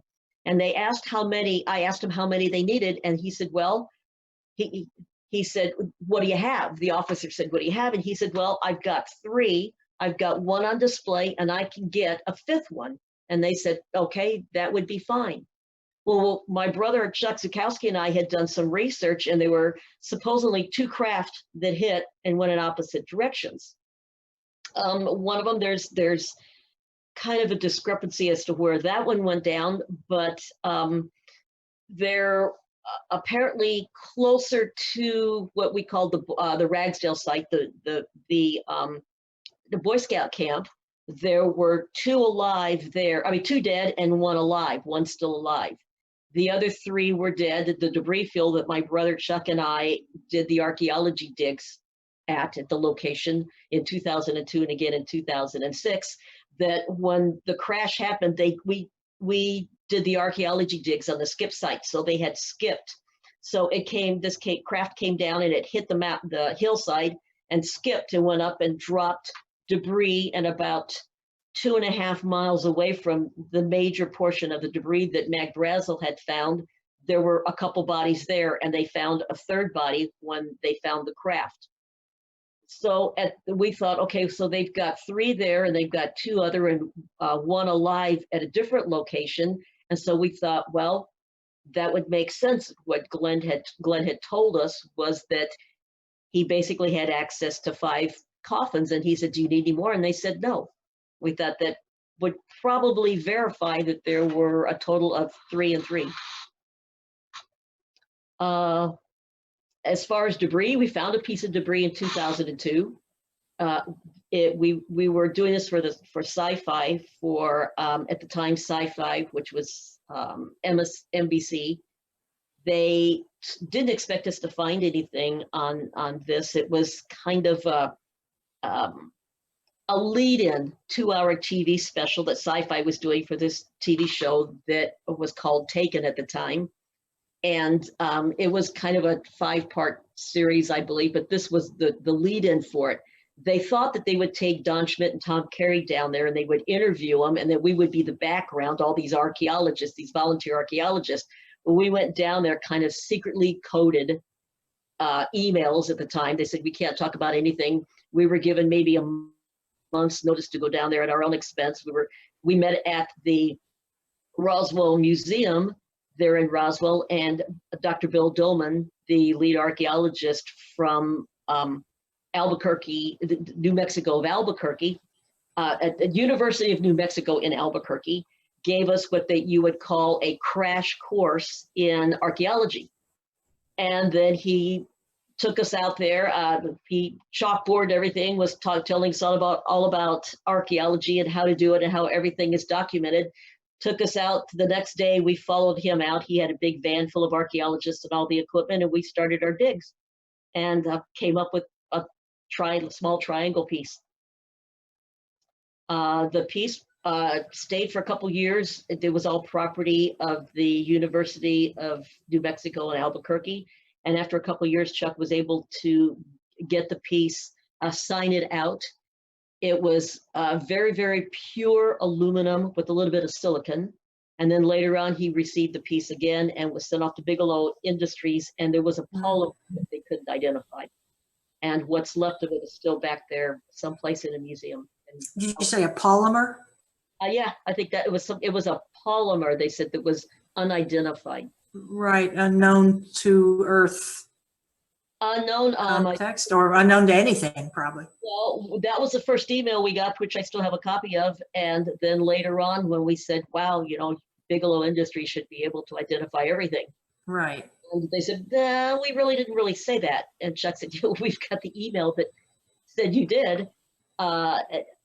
It's quite interesting. We found a few other artifacts, traces of what may or may not have been parts of military boot or but this particular piece of silver metallic, just small triangle, was found at about 10 centimeters of dirt, about 4 inches of dirt, which at the time Dr. Dolman said would be where in 2002 would be where 1947 dirt would be. Right. Yeah. Well, that's exciting to actually find something. And there are still there's another one. I can't remember his name, but I know his first name is Frank. He's a geologist that's been out there in the debris fields, and he's still finding pieces of some type of metal. Wow. At the time, there was a huge storm that went on, and what had happened was that there was a storm. There was lightning. They had radar, the microwave radar. So they would take a couple trucks and they would shoot this radar back and forth, and it would cut out engines. It would, plane engines, and combustion engines. It would also burn birds, and it wasn't a very friendly radar. They didn't have a lot of it, but we had the basically we that's where we had the atomic bombs ready on the runway, ready to go. Was there at Roswell Army Air Force Base.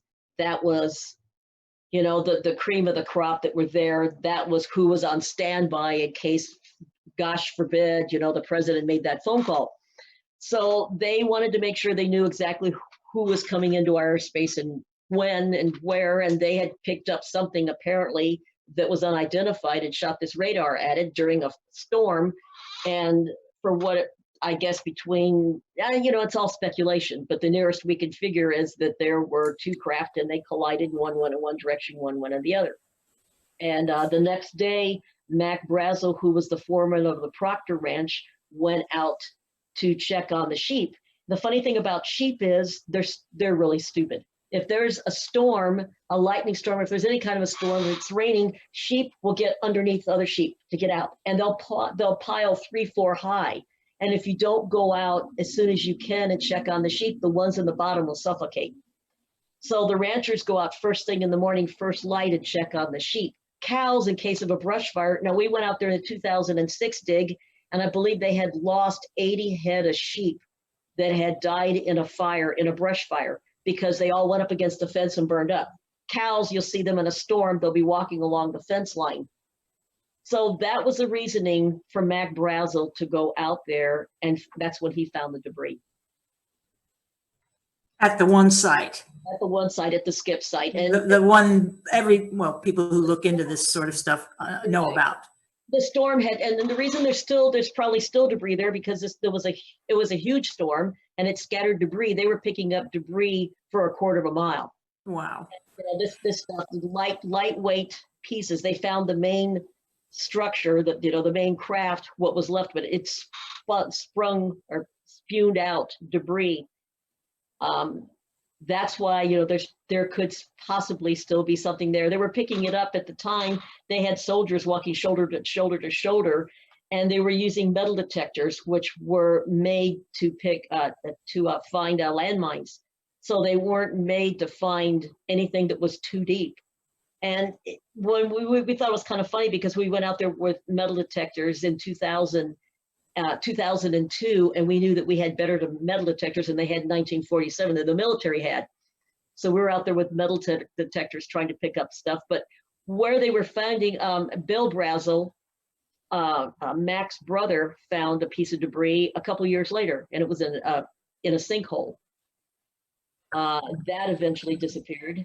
He got to bragging about it, and that was the only thing that was missing out of his house when his house was broke into. There's still a lot going on in Roswell. Chuck and I have been out there several times. We speak out there.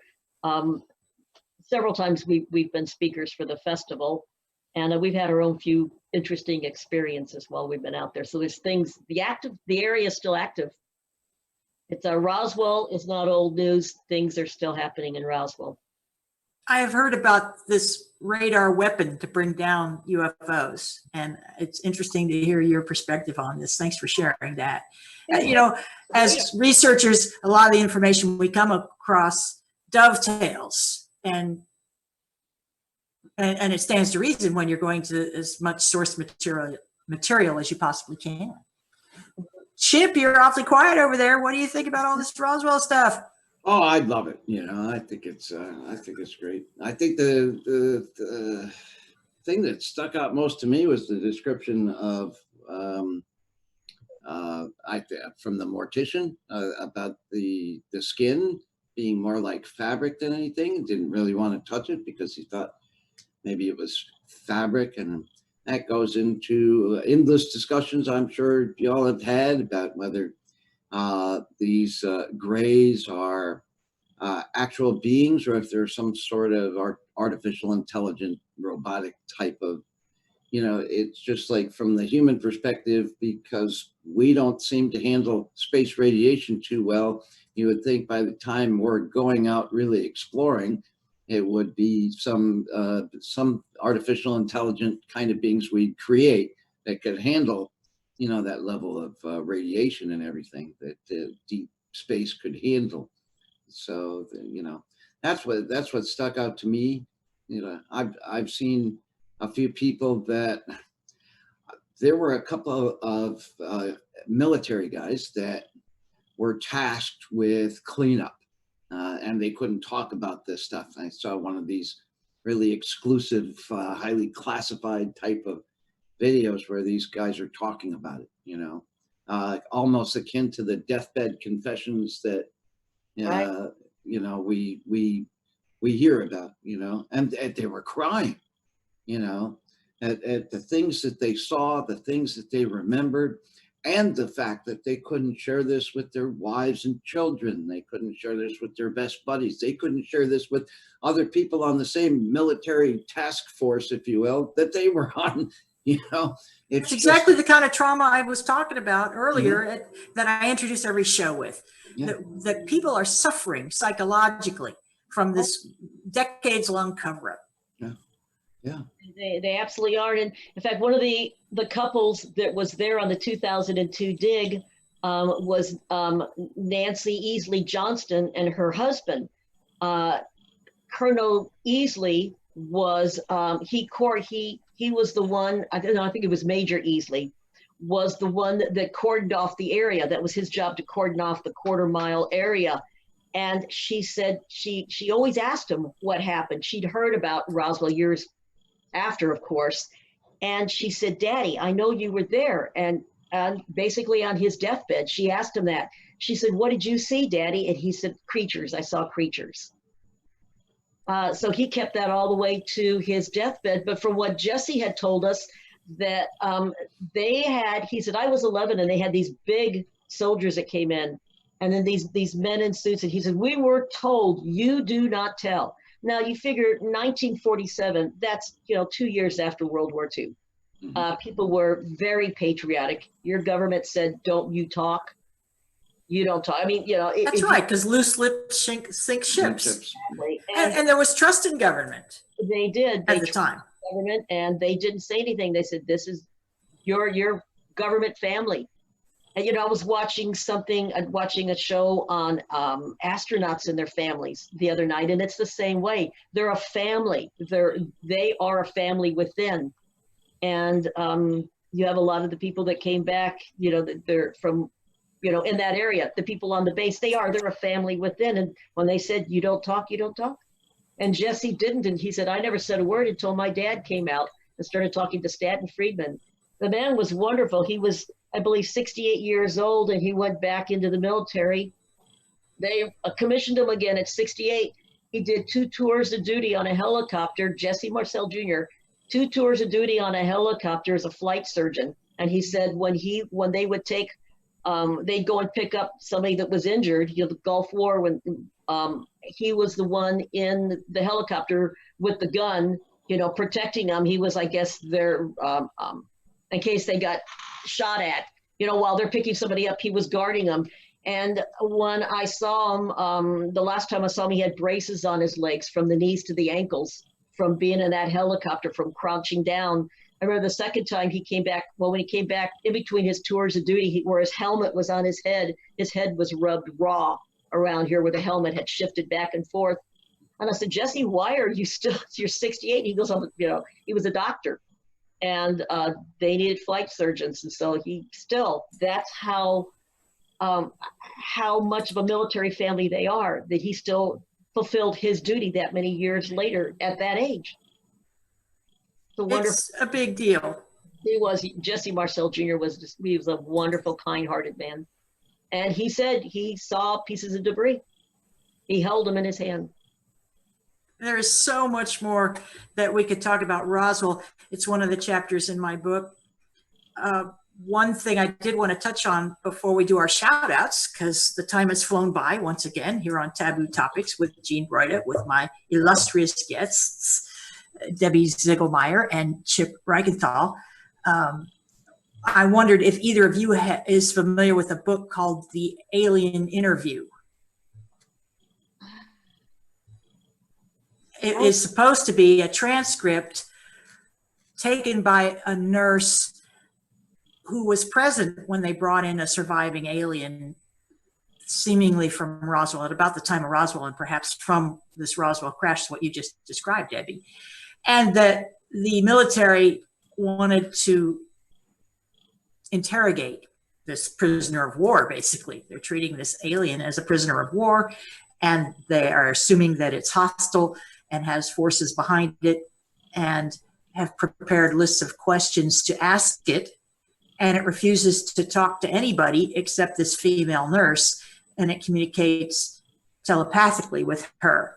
And then there's a whole book of basically the history of everything. This alien says, here's what you humans need to know. Let's begin at the beginning with the formation of Earth and how Earth was formed. And I don't want to spoil it for people who haven't read it, because I was riveted. I read it one summer. It was the summer of 2017. I couldn't put it down. And I'd like to make an audiobook of it. I think it's terribly important.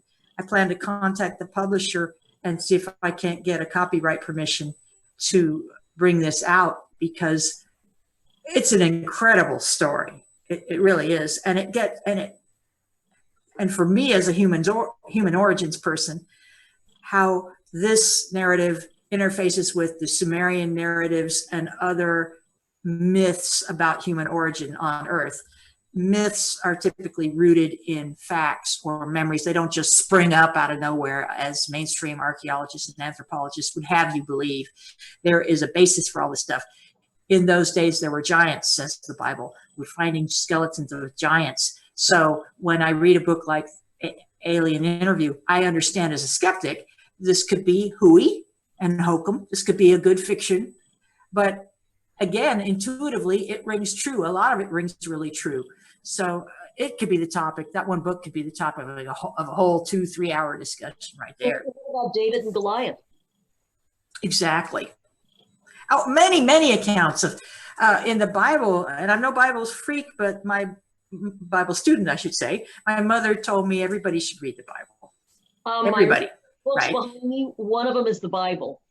Yeah, and So I have a Bible saying it talks about lands where giants dwelled.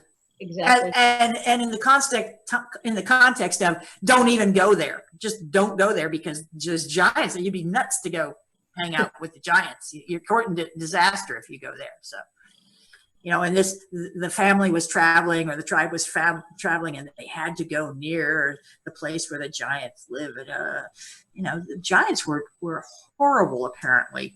And the story I've heard, which I tend to believe, is that after they were created as a hybrid offspring of the Anunnaki and humans that they bred with, some genetics experiment gone horribly wrong. They had ravenous appetites. They were huge. And they ate all the wildlife first. Then they ate domesticated crops, which humans were just getting into.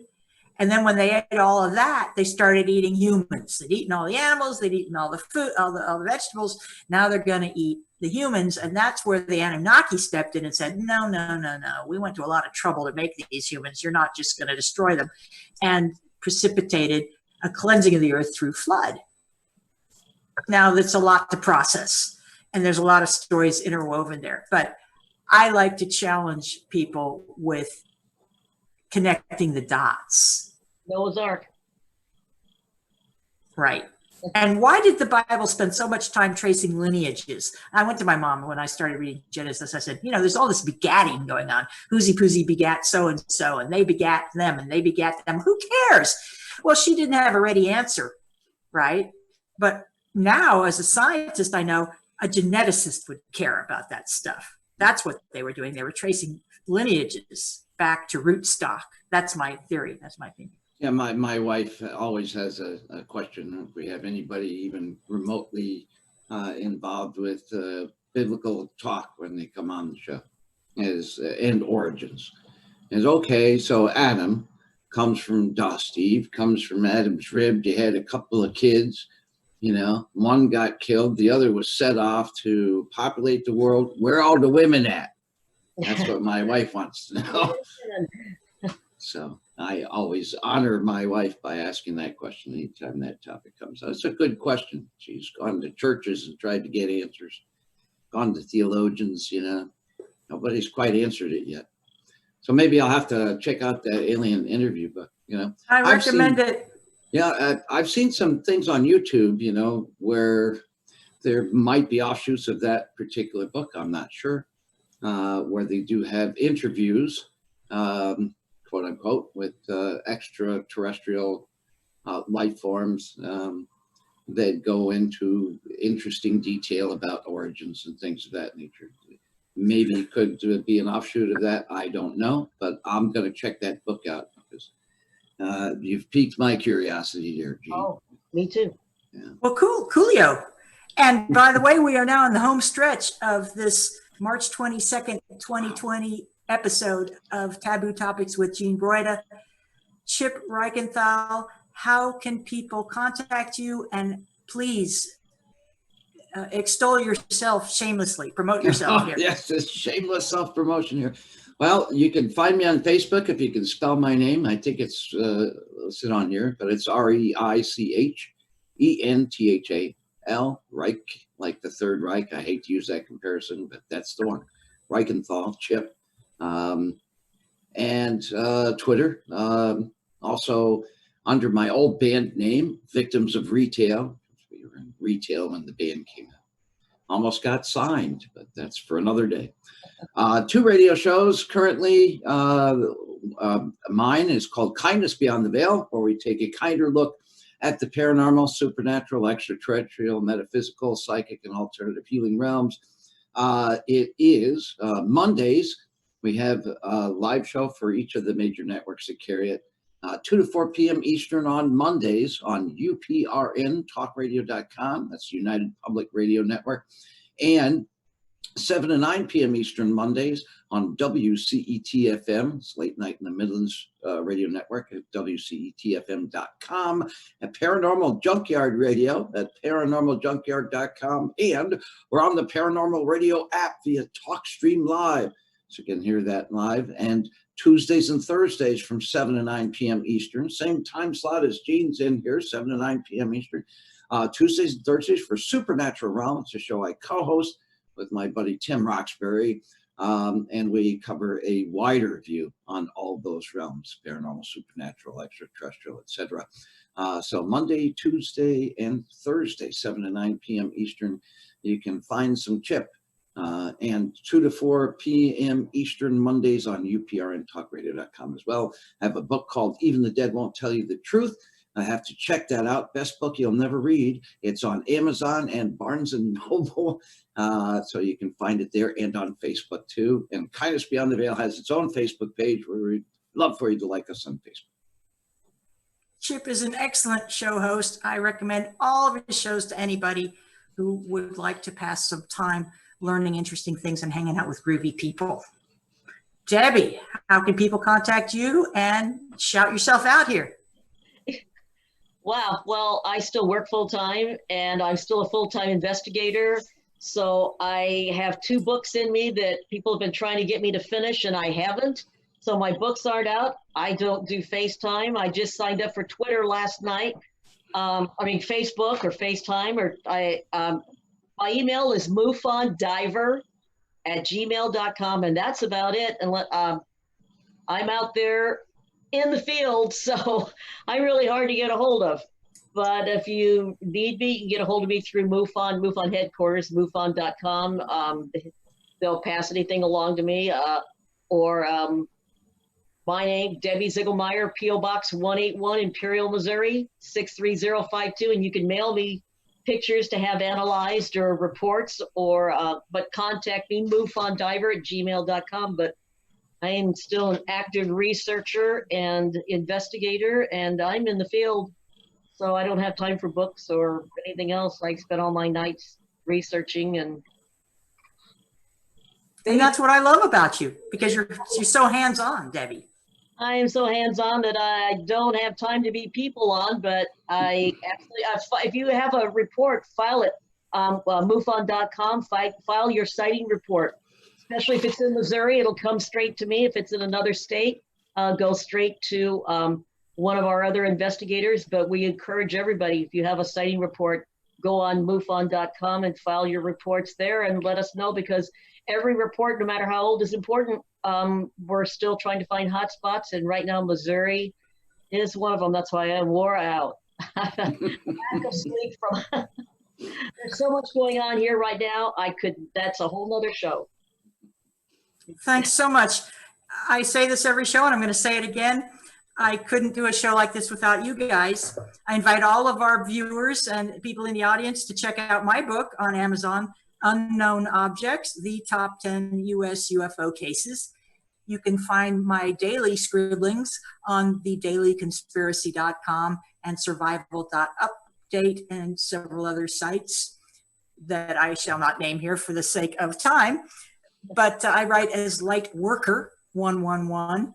I have a website that needs some repair, it looks like. I went there the other day and lo and behold, there's a server error. But normally www.lightwork111.com is up and going for some more promotion of things that I write. Let's see, I've got this new show called Taboo Topics with Gene Broida, Sunday night, 7 to 9 p.m. Eastern time zone, with fabulous guest panelists who come in and read articles, and then we kick them around the round table. And it's just awesome. And really, it's thanks to knowledgeable and engaging personalities such as Debbie and Chip that a show like this gets 1,000 viewers last week, when it's pretty much fresh out of the gate. This is a new show. We're getting through our growing pains. It's all good.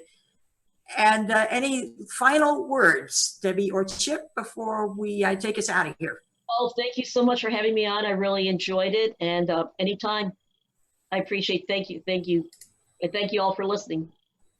Yeah, same sentiment here. Just to throw something else in for all the people that find themselves stuck at home for that thing that we managed not to talk about today. Thank you. Just stay calm. That's it. Stay calm. Agreed. Worry about this thing if or when it happens to you, heaven forbid, but not before.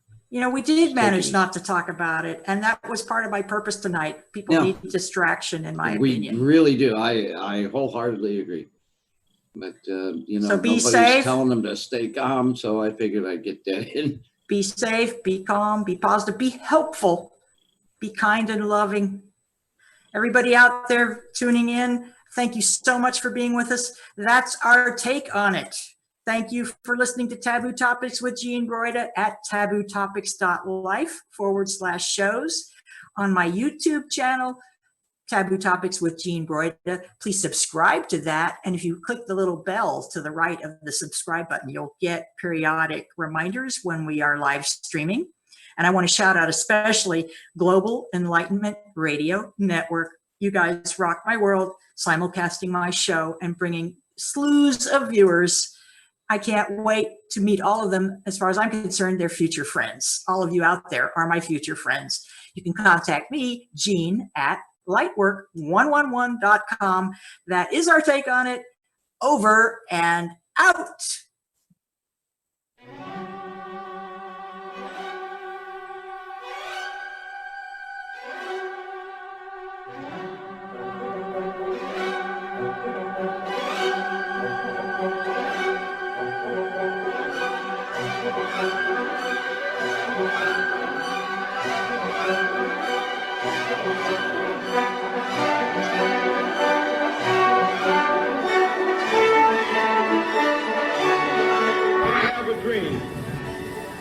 That one day this nation will rise up, live out the true meaning of its creed. We hold these truths to be self-evident. In the councils of government, we must guard against the acquisition of unwarranted influence, whether sought or unsought, by the military-industrial complex. The potential for the disastrous rise of misplaced power exists and will persist. The very word secrecy is repugnant in a free and open society, and there is very grave danger that an announced need for increased security will be seized upon by those anxious to expand its meaning to the very limits of official censorship and concealment.